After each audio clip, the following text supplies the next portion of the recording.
Hi, my name is Calvin Metz. This is my Uke Josh Phillips, and welcome to first level take of Aiki combat.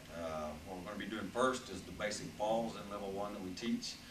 I'm going to have Josh demonstrate them. As he's doing them, I'm going to explain the principles as what makes these falls safer for you when you fall.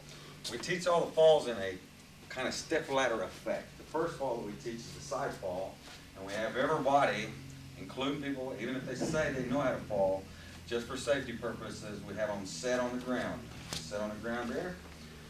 And what I'm going to have him do is do a right fall and hold it there, and then I will explain the points, the principles, what makes the fall safer for you than just falling down and hurting yourself. Okay, go ahead. Okay, the first thing you need to do is ki. The ki is getting the breath out of you so the breath don't get knocked out of you. The first one is the arm should be about 45 degrees out from your body, which it is right there. It don't want to be too close into you because you can fall on it, and it don't want to be too far out. Then you've left your internal organs and vital points unprotected. So your arm needs to be about 45 degrees out. Your chin tucked like his is. Your head never touches the ground. Hand on the hip, that's okay. That's just to keep the hand there from getting it hurt. Feet apart so you don't clang your ankles together, and you should be falling on the fat part of your rump, not on your hip, not too far back to where you fall on your spine or your kidneys or anything. Okay, let's do it again. Okay, good. Now the next step that we do, all right, on your haunches, squatting position. This is the second level. Go ahead. Okay, stay there. The same thing. You want the legs spread apart so the ankles don't clang. 45-degree outs. Off your hip. Head tucked, chin tucked, so you don't get a whiplash on your neck. Okay. Now the next step is standing. Okay. Just go ahead and do a few of them. Go.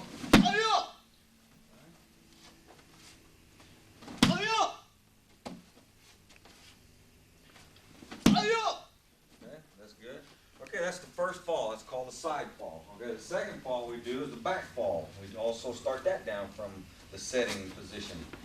Okay, go.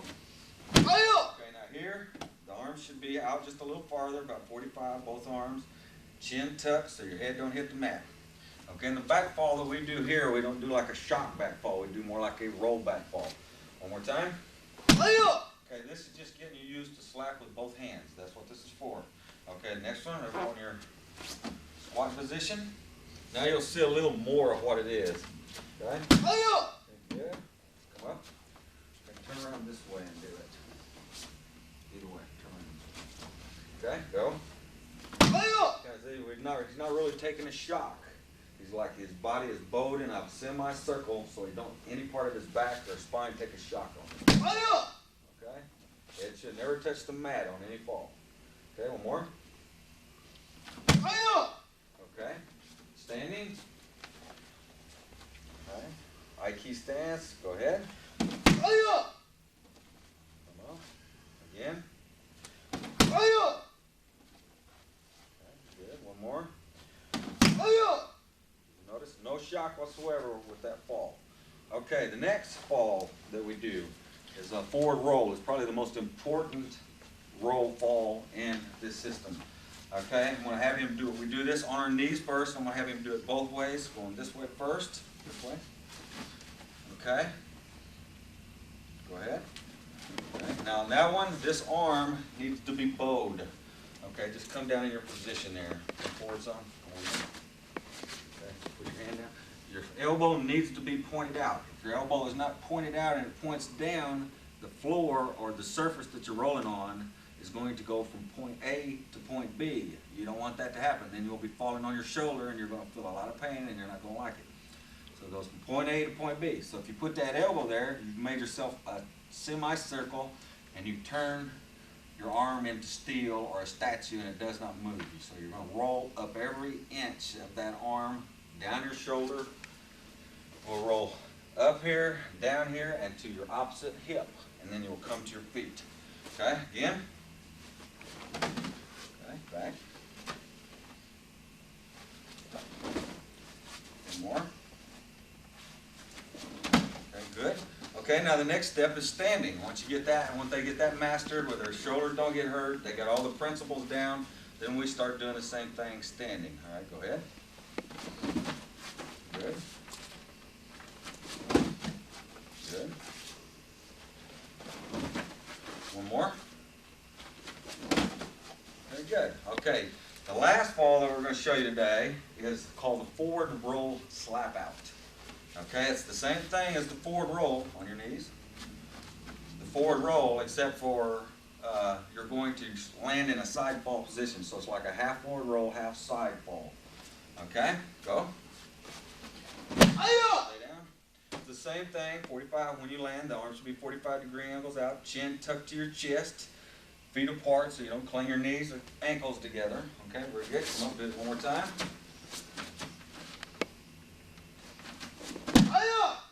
Good.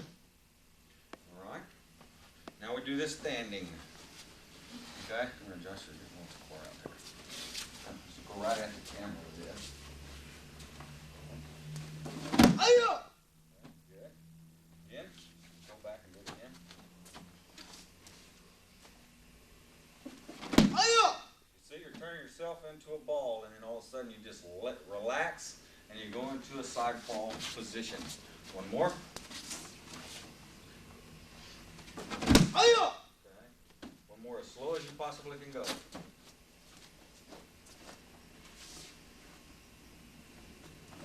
Very good. Thank you.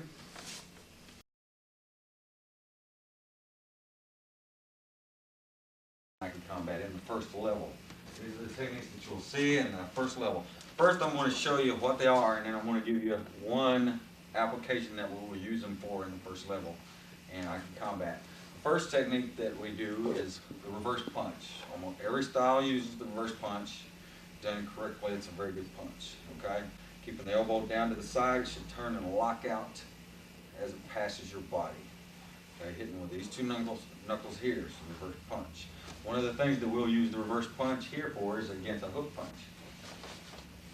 And this here is what we call or distancing. We don't want the opponent to get inside this range. That is a dangerous range. We don't.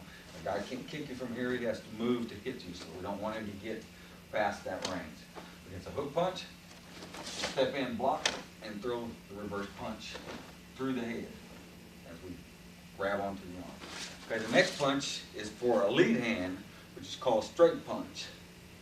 Okay, it's like an inverted jab, the same thing. The elbow stays in close, so your arm stays in a straight line. Okay, you're hitting with the same two knuckles again. What we'll use this for is against a hook punch too as well, is if we step out this way with our right foot and block. Hook punch. There's where the straight punch is, where that will come in. So this way reverse, this way straight. Okay, the next one that we use a lot is the hammer fist. And any time that we want to do a locker throw, this is one of the most prevalent things because it is easy to blend in with the arm and then get the lock and throw off. Okay, hook punch, step in, and hammer fist right below the ear.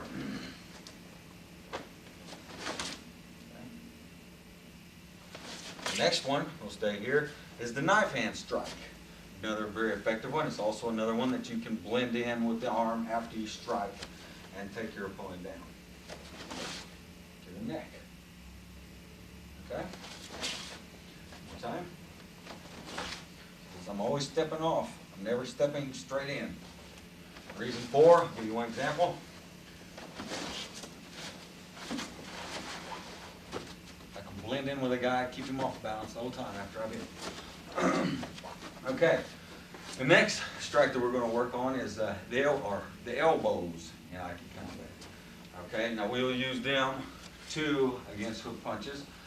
Hook punch, step in and block, pull the guy into a vertical elbow. Okay,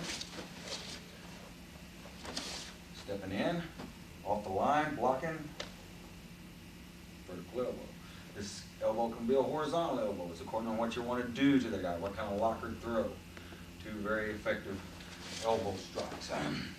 Another one, here is the diagonal up. All these set up different things a little better than others. So it's right there. Okay? The diagonal. And the last one is the best way to show you this is called a reverse elbow.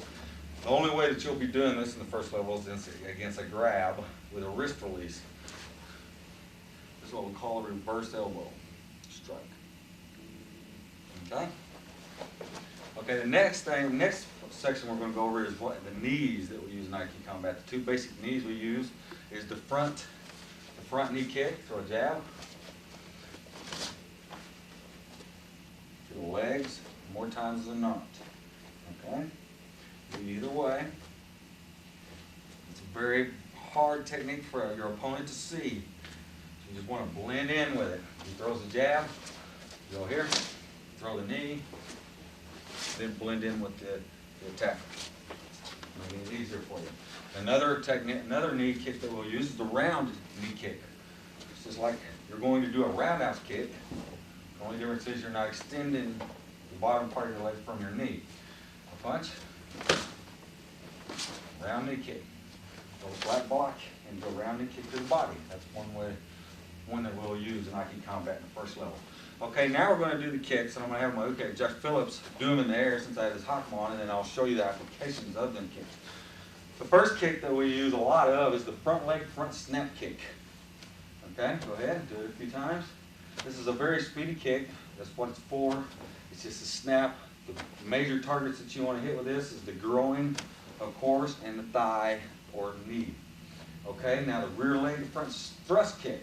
This is your power kick. Okay, this is any technique that we kick with from the rear leg is considered a power kick. Okay, whether it be a knee strike, a punch, or whatever. Okay, the next kick that we use is the side kick, and we use that different variations of the side kick. Regular, standard, traditional side kick, forward leg. Do that one.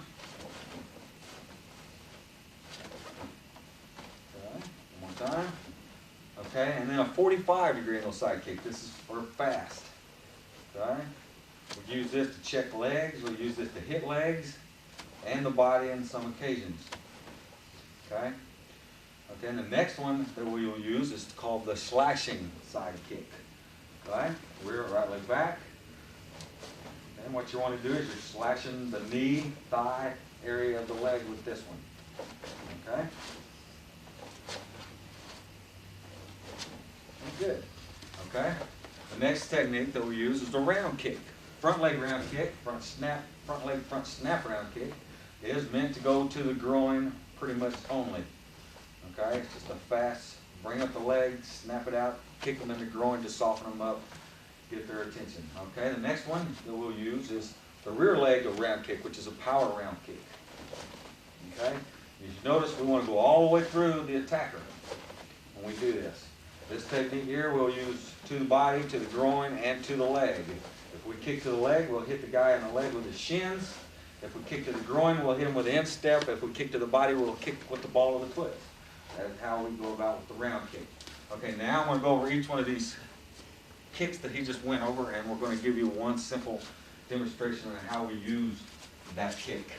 Okay? One way of doing it, the front leg front snap kick, would be like we do a lot of techniques in the upper ranks where we'll attack first. And that front leg front snap kick is one of the best ways to get that guy's attention down so we can grab the arm, lock him up, throw him, or whatever the case be. So if we're standing here in a neutral position and this guy comes forward, all I'll do is just snap kick him in the front snap kick to the groin.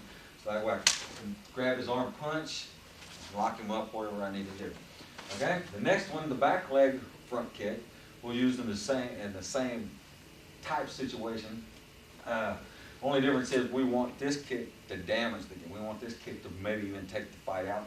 It would be like to the back, to the front leg, or to the body, or whatever the case may be. Okay? Another way we'll use it is if a guy is running in at us. That's one way we'll stop the guy. If we don't have room to move, we like to move if we can, but if we can't move, we'll use that front kick, front thrust kick to stop the guy, slow him down, then grab onto him, lock him up, throw him, if that is needed.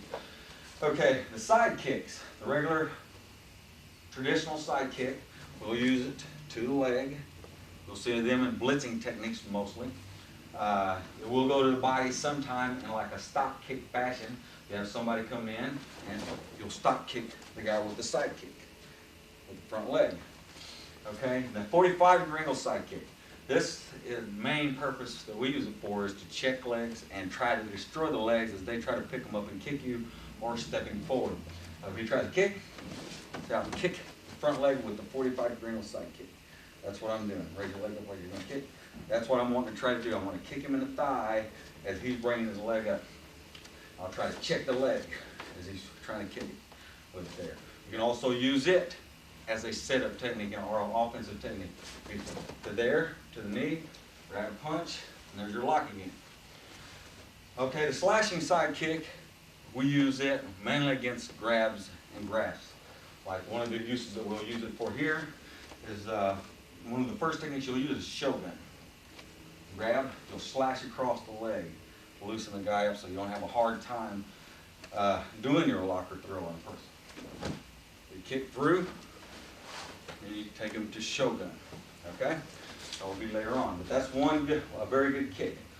Okay, the roundhouse kicks, the same thing. That's what the front leg is always a snap, and that's what we want to try to do is get there fast, loosen the guy up, and the front leg round kick is mainly 99% of the time. That's what we're going to do with that front leg round kick is go to the groin with it.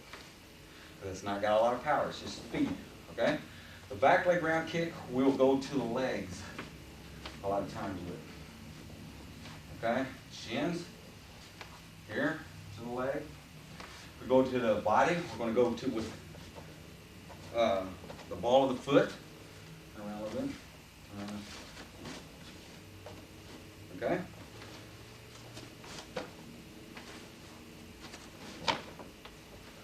Okay. And if we use the back leg, we're going to use the instep. We'll go with using the instep to the groin with it. Okay. Okay. That's the strikes of Aiki combat. I hope you enjoyed it.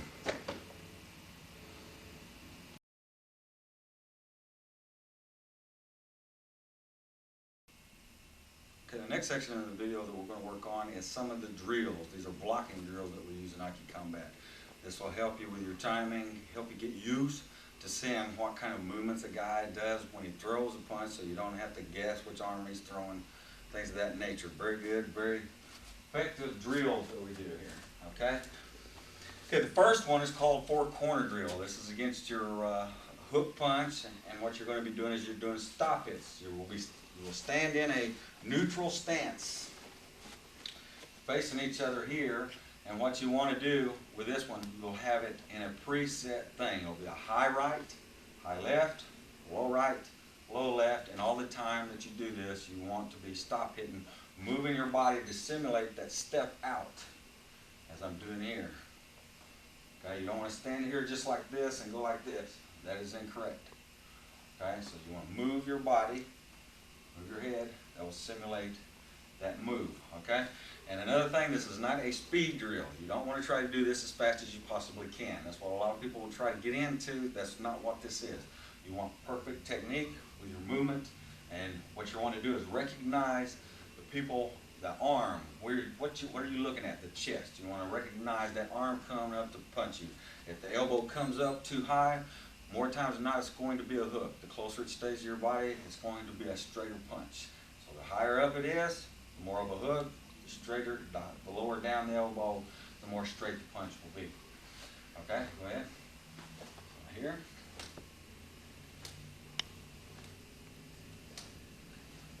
A little faster.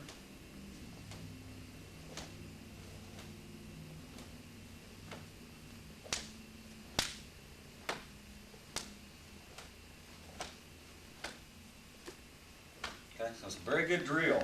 It's called the four-corner drill. High right, high right. That's your high right, high left, low right, low left. Okay, one more time. High right, high left, low right, low left. Okay. The next one that we're going to work on is called a moving block drill. This is where you're going to block the hand and then move it. Practice that one. Okay, what you want to do is start out with one hand or the other and do it both ways. Let's go ahead and start with your right hand. Okay, you're going to block it. Left hand will come under and move it. Now you want to take this arm high. Okay, then you're going to trap the arm, and then you're going to come with a right block. Trap, block, move, trap, hit, block, move, trap, hit.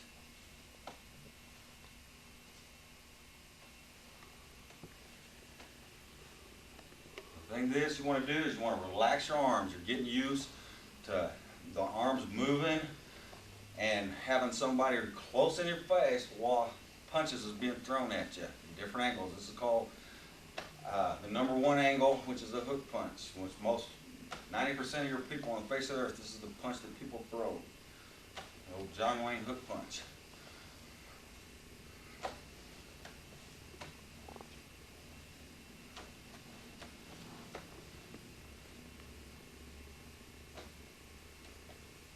You want to keep the hands open just in case you have somebody slip and miss, and all you're just going to do is kind of slap them in the face instead of punching them in the face. Okay, and once you do that for a while, you're going to start out with the left punch. Same thing, you just get used to doing both sides. If you notice, you're only hitting with, on the right side, you're only hitting with the right hand. Now I'm only hitting with the left hand, and the same for your partner.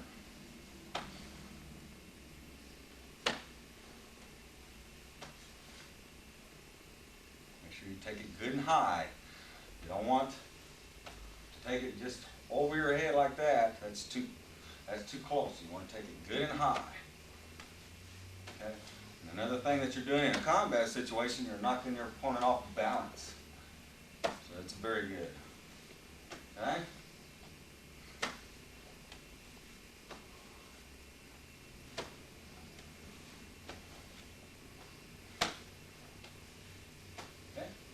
Okay, that's the second drill I want you to practice. The third one, and probably the most important or the hardest one to do, is what we call a scissor blocking drill. And we do this against a jab.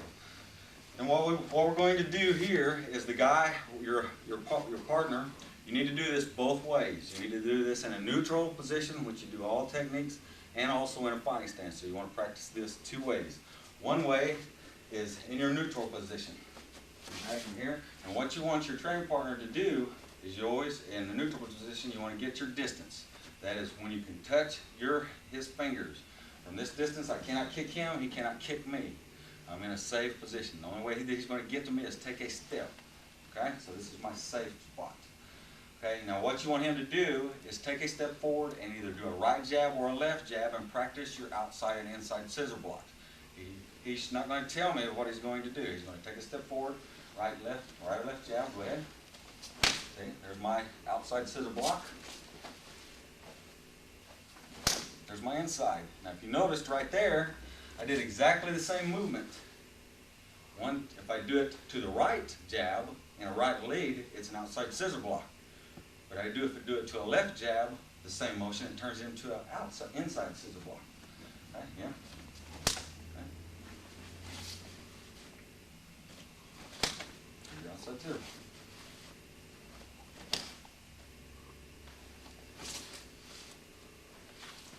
There's my inside scissor block. Inside scissor block.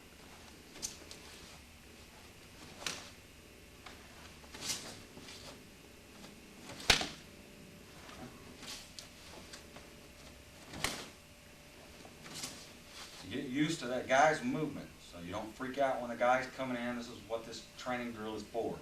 Teach you. Another thing is, if you decide that you're going to do this block instead of this one, you continue doing it.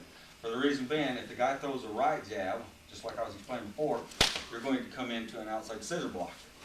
But if I change my mind right in midstream, I might get whacked. So if he throws a left jab instead of a right, all I got to do, I'm doing my inside scissor block. So I can do the same movement and control both punches. Only difference is one's going to be outside and one's going to be inside. It's easy enough to take it back to the outside. Okay?